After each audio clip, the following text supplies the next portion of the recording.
flawless smile, a picture-perfect home, and a brotherly bond millions admired.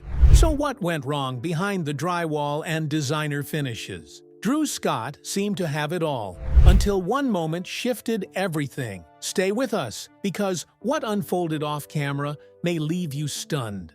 To the outside world, Joanna Gaines would one day be the picture of American charm, warm, stylish, confident, but behind the polished television persona and bright smile was a girl who grew up feeling like she didn't quite belong.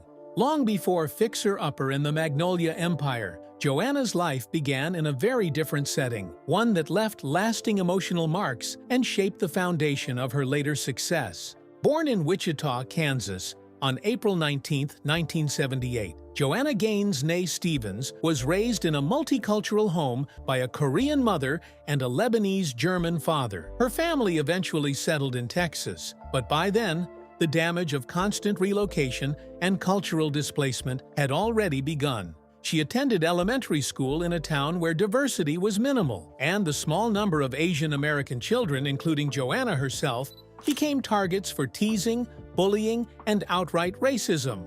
Joanna recalls how her classmates would poke fun at her Korean lunches, her mother's accent, and even the shape of her eyes. "I remember getting dropped off at school and kids telling me I looked like I should be on a rice bag," she once shared in an emotional interview.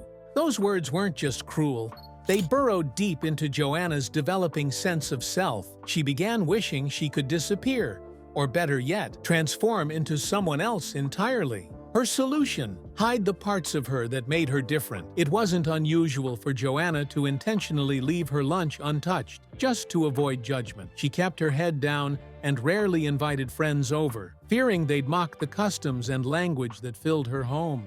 The Asian side of her identity became something she locked away, tucked into silence. Yet, even in this emotional isolation, Joanna held on to something rare: quiet resilience. She didn't cave, though she often crumbled in private. As a child, she didn't have the tools to process identity-based trauma, but she had grit. At just 12 years old, she starred in a commercial for her father's Firestone tire store, a glimpse into the poise and charm that would one day captivate millions. Though a small appearance, it planted a seed. She could still be seen and celebrated, even if she didn't look or feel like the others around her. As Joanna entered her teenage years, the tension between hiding and embracing her heritage continued. She became a cheerleader, a homecoming queen, even a local celebrity in her high school. But the inner voice of doubt never fully left her. Her outward success became armor, shielding the invisible scars of exclusion.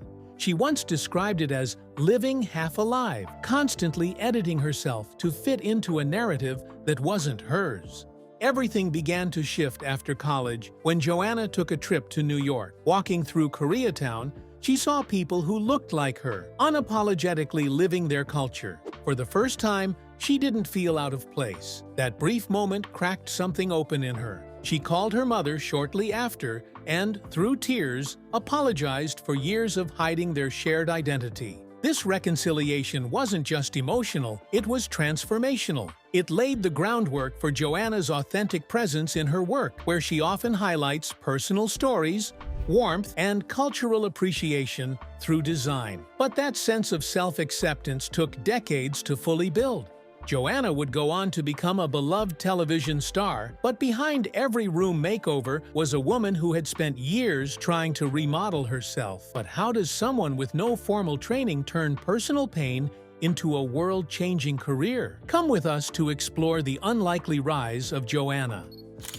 Joanna's path into design.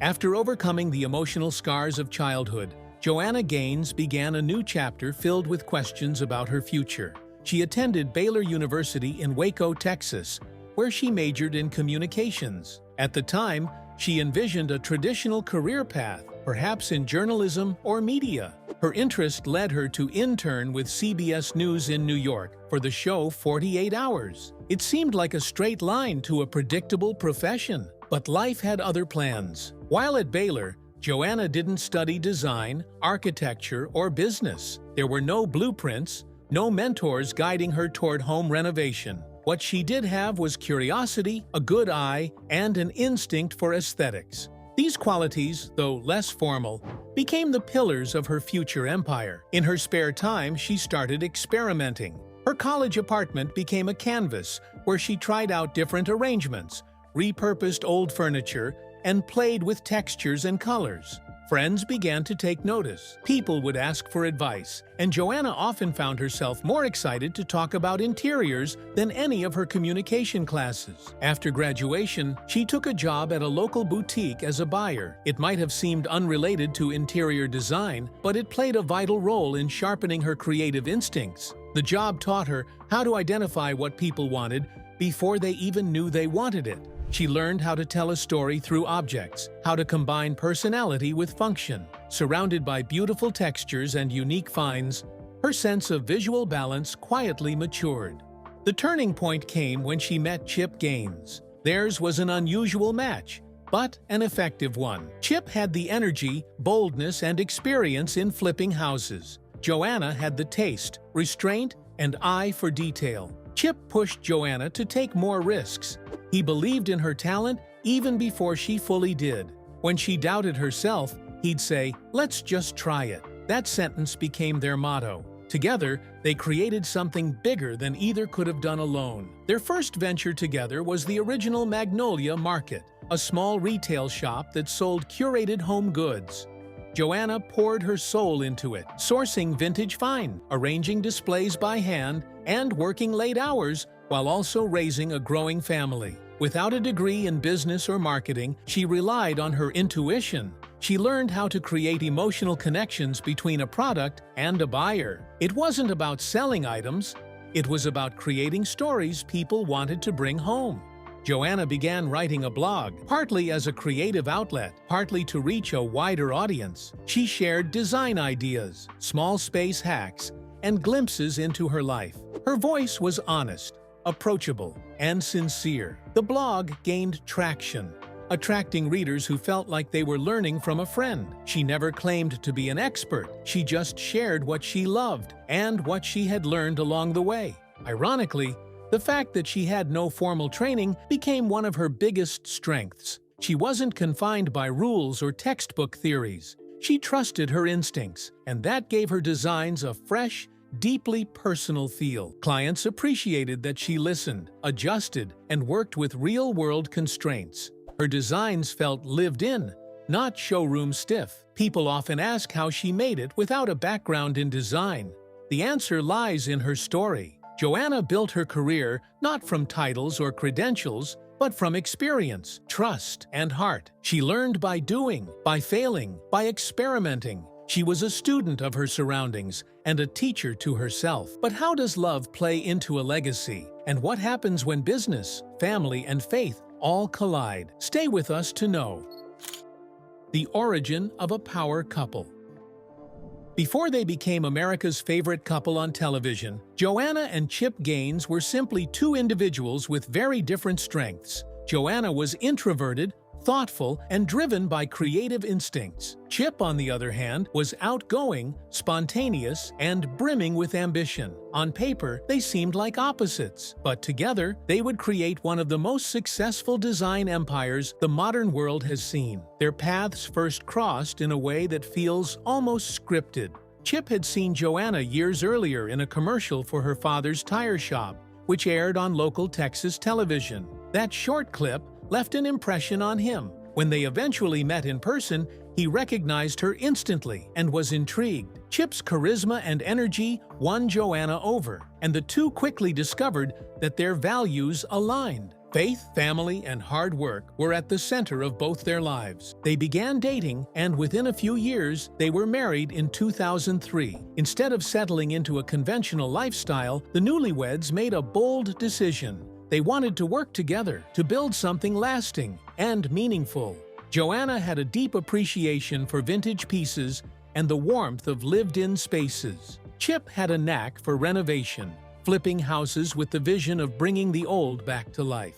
The match wasn't just romantic, it was professional, spiritual, and creative. Their first joint venture was the opening of Magnolia Market in Waco, Texas. It was a humble space, far from the multi-acre Magnolia silos that would come later. The shop reflected Joanna's unique style of neutral palettes, rustic textures, and a clean, comforting simplicity. She hand-picked every item, arranged each corner of the store, and treated her customers like guests in her own home. Meanwhile, Chip continued flipping homes, often with Joanna helping design the interiors. The couple developed a rhythm. Chip handled the construction and heavy lifting, while Joanna focused on the feel of the spaces, choosing color schemes, materials, and furnishings. Together, they learned to trust each other's instincts and grew stronger through trial and error. Each project taught them more about the other, not just as partners in business, but in life. But their success didn't happen overnight. In the early years, money was tight. They lived simply, used salvaged materials, and took every job they could find. There were failures and setbacks, houses that didn't sell, clients that backed out, and countless sleepless nights filled with doubt. Yet they never stopped moving forward. Their faith anchored them. Prayer was part of their decision-making. When things felt uncertain, they leaned on each other and on their shared belief in purpose. That spiritual foundation became their compass, guiding them through both personal and professional storms. As the store gained local popularity, Joanna began documenting their projects on a small blog. What started as a personal diary turned into a platform that showcased her evolving design philosophy. She wrote from the heart, never trying to impress, just trying to connect. Her posts were honest, filled with the messiness of real life and the beauty of learning along the way. That sincerity resonated deeply with readers. One day, a producer from HGTV stumbled across the blog. It wasn't long before an offer came in. The network wanted to create a home renovation show around them, an idea that would change everything. That offer would eventually become Fixer Upper. But before the cameras, lights, and national fame, there was Magnolia, a labor of love built brick by brick, mistake by mistake, prayer by prayer. The heart of the brand wasn't just shiplap walls or farmhouse sinks. It was the story of two people who believed in each other and decided to turn that belief into something real. Magnolia was more than a shop. It was a symbol. It stood for starting over, finding beauty in the worn and weathered, and embracing imperfections. Just like the houses they renovated, Chip and Joanna had built something stronger together than they ever could have alone. What happens when two passionate creators invite the entire country into their lives? Let us tell you. The hidden costs behind a national sensation. When Fixer Upper premiered on HGTV in May 2013, few could have predicted the cultural wave it would unleash. Audiences across the country were immediately drawn to the show's simple, comforting premise. Take a neglected house and transform it into a dream home. But it wasn't just the renovations that viewers loved, it was the people behind them, Chip and Joanna Gaines. Joanna's design style became instantly recognizable. The modern farmhouse look that she championed took root not just on television, but in real neighborhoods. People weren't just watching Fixer Upper for entertainment. They were mimicking it. Zillow even reported that homes featuring these signature elements sold for nearly 30% more than their estimated value. At the center of this design revolution was Joanna, who had never imagined herself becoming a TV star. She wasn't an actress. She wasn't a trained designer. She was a mom of 4 at the time, balancing diapers and deadlines. And yet, millions tuned in to see her work week after week. Alongside her was Chip, whose energy and comic relief provided a perfect counterbalance to Joanna's calm, grounded presence. The success was meteoric. Fixer Upper became HGTV's crown jewel, attracting fans from all walks of life. Viewers fell in love with the couple's banter, the big reveals, and the emotional journeys of the families they helped. But what the camera didn't always show was the toll it was taking behind the scenes. Filming a single episode wasn't a few days of casual work. It required long hours, high stress, and significant coordination. Chip and Joanna weren't just hosts.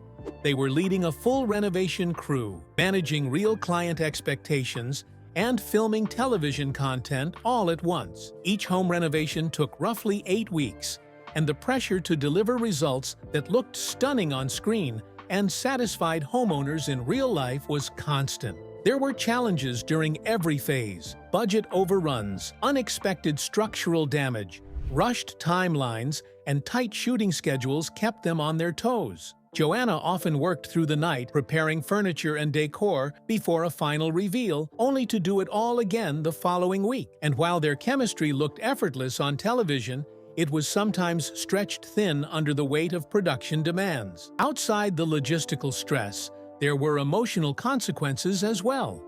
Their children, then all under the age of 10, were growing up in the middle of a media whirlwind. Joanna later admitted that her biggest fear during those years was missing the small everyday moments at home. The irony wasn't lost on her. While helping families build their dream homes, she sometimes felt like she was drifting further from her own. And as the Gaines' popularity soared, their privacy shrank. Fans began traveling to Waco just to catch a glimpse of their favorite couple. Their home became a place of business for strangers. Rumors, gossip, and speculation began to swirl online. Stories were written about their marriage, their beliefs, and their children, often without truth or context. The cost of being beloved by millions was living under a microscope. Still, Joanna kept smiling on camera. She maintained a tone of warmth and gratitude in every episode. But beneath the surface, she was beginning to ask hard questions. Could they keep this pace forever? Was the spotlight worth the sacrifices? And most importantly, were they still building something meaningful, or just trying to keep the machine running? By the 5th season, the couple had reached a crossroads. Fixer Upper was still thriving in ratings, and fans were hungry for more. But inside the Gaines household, something had shifted. The passion that once drove them was being buried under deadlines, contracts, and expectations. But what happens when a dream turns into an obligation? Come with us to know. Why Fixer Upper ended at its peak. At the height of its success, Fixer Upper wasn't just a hit show, it was a cultural movement. Chip and Joanna Gaines had become household names, their style replicated in homes across America, their phrases quoted in everyday conversation. Waco had transformed into a destination. Tourists poured in, hoping to catch a glimpse of the couple who turned flipping houses into an art form. Yet in 2017, fans were stunned when the Gaineses announced that the upcoming 5th season of Fixer Upper would be their last. The news came without warning. Ratings were strong, and demand was higher than ever. HGTV wanted more. Viewers couldn't get enough. But behind closed doors, the cost of that success had reached its limit. In public statements, Joanna and Chip said they needed to catch their breath. It sounded simple, but the truth ran deeper. Running Magnolia, filming a nationally broadcast show, and raising 4 young children had created a level of stress few could see from the outside. Joanna later reflected that their days had become a blur of construction dust, design plans, client calls, and camera crews. Even with a 5th child on the way, the demands only intensified. In a rare moment of openness, Joanna admitted in interviews that she began losing touch with herself during that time. The schedule was relentless. The weight of pleasing an ever-growing audience began to smother her creativity. The more popular they became, the more pressure there was to be perfect, to avoid mistakes, to maintain an image that no longer felt entirely real. Something that began as a joyful, scrappy family venture was now feeling like a corporation. The constant filming also meant their family time was fractured. Although fans adored seeing the Gaines children pop up during episodes, much of the real family life was taking place in the margins of quick breakfasts before school, evening goodnights whispered between video edits and emails. Joanna and Chip started to question what kind of childhood their kids would remember. Would it be a whirlwind of schedules and attention, or one rooted in presence and peace? There were also business tensions with the network, although they were never publicly dramatized. Reports surfaced that HGTV restricted certain kinds of product placements and creative freedom, especially involving the couple's Magnolia brand. While the show was propelling Magnolia into national awareness, Joanna and Chip were unable to fully integrate their business ideas into the program. As Magnolia was growing, so was their vision, and it needed space to stretch without network limitations. So, they made the decision. It wasn't abrupt, it wasn't dramatic, but it was definitive. They would walk away on their own terms. The finale of Fixer Upper aired on April 3rd, 2018. It was emotional. Fans expressed sadness, confusion, and respect. Many felt like they had grown up with the show, that it had changed how they saw home and family. For Chip and Joanna, the end of the show marked both a loss and a liberation. They returned to focusing more on Magnolia, expanding their market, developing new ventures, and carving out moments of stillness for their family. Later, Joanna would describe those post-Fixer Upper days as a healing season. She began journaling again, cooking without filming it, sitting on the porch without documenting it. The silence felt strange at first, but also sacred. When the cameras turn off, does the pressure really disappear? Stay with us as we uncover the demanding empire Magnolia became behind the scenes. The weight behind Magnolia's expansion. After stepping away from Fixer Upper, many assumed Joanna and Chip Gaines would slow down, perhaps enjoy quiet time with their growing family. Instead, what came next was something even more demanding than reality television. The couple had already planted the seeds of Magnolia, but without the show anchoring them, those seeds began to spread in every direction. What started as a small retail store in Waco, Texas, was now turning into a sprawling lifestyle empire. Magnolia wasn't just about decor anymore. It became a brand that touched almost every area of daily life shopping: real estate, publishing, cooking, construction, and even media. They opened the Magnolia Silos in 2016, a multi-acre property that featured shops, restaurants, a bakery, and green spaces designed for visitors to relax and gather. People from around the country traveled to Waco just to experience what they called Magnolia life. It became something larger than a business. It became a destination. The silos were just the beginning. Magnolia Market expanded, both physically and digitally. Their online presence brought in massive revenue, offering everything from furniture and lighting to branded clothing and kitchen tools. Magnolia Table, their restaurant, offered family-style meals based on Joanna's personal recipes. Magnolia Journal, a quarterly lifestyle magazine, gave readers a deeper look into their lives, complete with reflections, design advice, and heartfelt essays. As the brand grew, so did the responsibilities. Joanna was no longer just decorating rooms. She was leading meetings, overseeing product development, approving editorial content, designing merchandise, and appearing at live events. Chip was managing construction projects, expanding their real estate ventures, and dealing with large-scale development issues. Their days, once filled with paint swatches and demo days, became schedules packed with strategy calls, legal reviews, and corporate decisions. While it may have looked like a dream from the outside, the weight of running a full-scale empire was something even they hadn't fully prepared for. Joanna admitted in later interviews that although she loved everything Magnolia stood for, there were moments when the busyness consumed her. She described it as feeling full but running on empty. Every corner of her life was filled with movement, but that movement didn't always leave room for meaning. At times, Joanna found herself working late into the night, revising product lines, answering emails, or writing content. The same creativity that had fueled her success was now expected to function like a machine. The freedom to pause and reflect, once so important to her process, was being replaced by deadlines and demand. She began to notice the signs of burnout fatigue, emotional exhaustion, and even moments of disconnection from her purpose. In 2024, the couple made another bold decision. They quietly stepped back from their media network and took a 3-month sabbatical. They didn't announce it widely. They simply retreated. During that time, they traveled as a family, spent long days outside, cooked without cameras rolling, and reconnected to their original why. It was a reminder that their empire meant nothing if they lost themselves in the process. They hiked trails without documenting it, shared meals without scheduling them, and rediscovered the small joys that once inspired Magnolia in the first place. It wasn't a business strategy, it was a lifeline. Still, Magnolia didn't stop. The team they had built continued running the business, and upon returning, Joanna and Chip came back with a refreshed sense of balance. They started reworking their schedules, limiting outside appearances, and prioritizing wellness over productivity. They didn't want to quit.